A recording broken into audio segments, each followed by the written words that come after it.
Time రాత్రి 2 గంటలైంది. ఇంటి లోపలంతా నిశ్శబ్దం. అయితే ఒక్క శబ్దం మాత్రం ఆ నిశ్శబ్దాన్ని చీల్చుతూ ఉంది. బహుబహుమనే కుక్కల శబ్దం.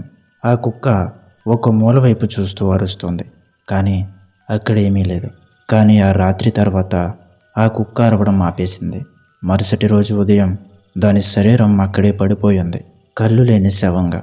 మరియు రక్తపొడుగుల ముద్రలు కనిపిస్తూ ఉన్నాయి. ఆ రక్తపొడుగుల ముద్రలు ఆ మూల వైపుకు వెళ్ళి అక్కడితో ఆగిపోయాయి. హైదరాబాద్ అవుట్స్కట్స్లో ఉన్న ఒక పాత ఇల్లు. అక్కడికి కొత్తగా షిఫ్ట్ అయ్యారు రాహుల్, అతని భార్య అనిత మరియు వాళ్ళ పెట్ డాగ్ బ్రూనో. బ్రూనో చాలా తెలివైంది. మొదటి రోజులో అంతా బాగానే గడిచాయి. కానీ 3వ రోజు రాత్రి నుంచే ఏదో మారిపోయింది. అది అర్ధరాత్రి సమయం. అనిత నిద్రలో ఉండగా ఒక్కసారిగా బ్రూనో అరవడం మొదలుపెట్టింది. రాహుల్ లేచి చూశాడు. బ్రూనో హాల్లో ఒక మూల వైపు చూస్తూ గట్టిగా అరుస్తోంది. ఏ బ్రూనో, ఏమైంది అని అడిగాడు రాహుల్. కానీ బ్రూనో రాహుల్ని పట్టించుకోలేదు. అదే మూల, అదే ఖాళీ గోడ, అదే చీకటి. రాహుల్ లైట్స్ ఆన్ చేశాడు. అక్కడ ఏమీ లేదు. పిచ్చి కుక్కలాగుంది అని నవ్వి తిరిగి పడుకున్నాడు. ఇప్పుడు బ్రూనో అరుపులు ఇంకా తీవ్రంగా మారాయి. ఈసారి అది గర్జిస్తోంది కూడా. దాని కళ్ళల్లో భయం ఉంది. అనిత గమనించింది. రాహుల్, ఇదేదో చూస్తోందనిపిస్తోంది అని భయంతో చెప్పింది. ఏమీ లేదు, స్ట్రే సౌండ్ కావచ్చు అని అతను ఇగ్నోర్ చేశాడు. కానీ అదే రాత్రి అనిత బాత్రూమ్కి వెళ్ళింది.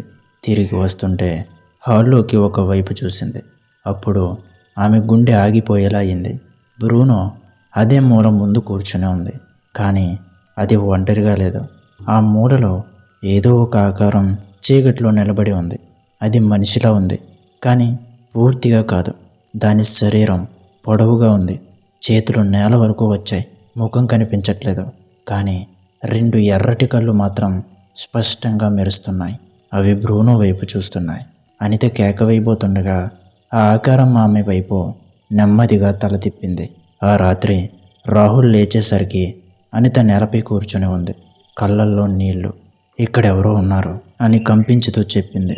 రాహుల్ కోపంగా లేచి అంతా సెర్చ్ చేశాడు. కానీ ఏమీ లేదు. ఇదంతా నీ భ్రమ అని చెప్పాడు. కానీ బ్రూనో మాత్రం ఆ మూల వైపు చూస్తూనే ఉంది. మరుసటి రోజు అనిత పక్కింటి వృద్ధురాల దగ్గరికి వెళ్ళి ఆ ఇంటి గురించి అడిగింది. ఆవిడ ముఖం ఒక్కసారిగా మారిపోయింది. మీరు అక్కడే ఉన్నారా అని అడిగింది. అవును అని చెప్పింది అనిత. ఆ ఇంట్లో ముందు ఎవరున్నారో తెలుసా అని ఆ వృద్ధురాలు అడిగింది. అనిత తల ఊపింది. ఒక కుటుంబం. వాళ్ళ దగ్గర కూడా ఒక కుక్క ఉండేది. ఒక రాత్రి ఆ కుక్క కూడా ఇలానే రోజు అరిచేది. మరుసటి రోజు దాని కళ్ళు తీసేసి చంపేశారు. అనిత గుండెల్లో గుబులు పుట్టింది. అదే మూల అని ఆవిడ నెమ్మదిగా చెప్పింది. ఆ రాత్రి బ్రూనో మళ్ళీ ఎరవడం మొదలుపెట్టింది. కానీ ఈసారి అది ఎరుపు కాదు, అది బాధ. అది ప్రాణం కోసం పోరాటం. రాహుల్ అనిత పరిగెత్తి హాల్కి వచ్చారు. అక్కడ వాళ్ళు చూసింది జీవితంలో ఎప్పటికీ మర్చిపోలేరు. బ్రూనో గాల్లో ఎత్తబడి ఉంది. ఏదో కనిపించని చేతులు దాన్ని పట్టుకున్నాయి. దాని కళ్ళల్లో భయం. దాని శరీరం వణుకుతోంది. అది అరుస్తోంది. ఆ మూలలో ఆ ఆకారం మళ్ళీ కనిపించింది. ఈసారి స్పష్టంగా. దాని ముఖం పగిలిపోయినట్లుంది. కళ్ళు లేవు, రక్తం కారుతోంది. ఆ ఆకారం కళ్ళు లేని ఒక ఆత్మ. అది బ్రూనో వైపు నెమ్మదిగా వచ్చింది. దాని చేతులు ముందుకు చాచింది. బ్రూనో కళ్ళ దగ్గర ఆగింది. అనిత వద్దు అని ఒక్కసారిగా కేక వేసింది.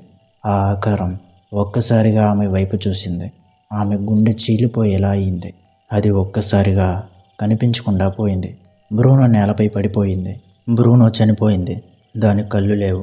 రాహుల్ అనిత షాక్లో ఉన్నారు. అక్కడి నుంచి వెళ్ళిపోవాలని నిర్ణయించుకున్నారు. కానీ అది ఇంకా ముగియలేదు. వాళ్ళు వెళ్ళడానికి సిద్ధమవుతుంటే రాహుల్ ఒక విషయం గమనించాడు. హాల్లో నేలపై రక్తపొడుగుల ముద్రలు. అవి ముందు కనిపించిన వాటిలా కాదు. ఇప్పుడు అవి ఇంట్లో నుండి బయటికి కాకుండా బయట నుంచి లోపలికి వచ్చాయి. అనిత నెమ్మదిగా తిరిగి చూసింది. ఆ మూల వైపు ఇప్పుడు బ్రూనో లాంటి ఒక ఆకారం అక్కడ కూర్చుంది. దాని కళ్ళు లేవు, కానీ అది వాళ్ళ వైపు చూస్తుంది మరియు నెమ్మదిగా అరవడం ప్రారంభించింది.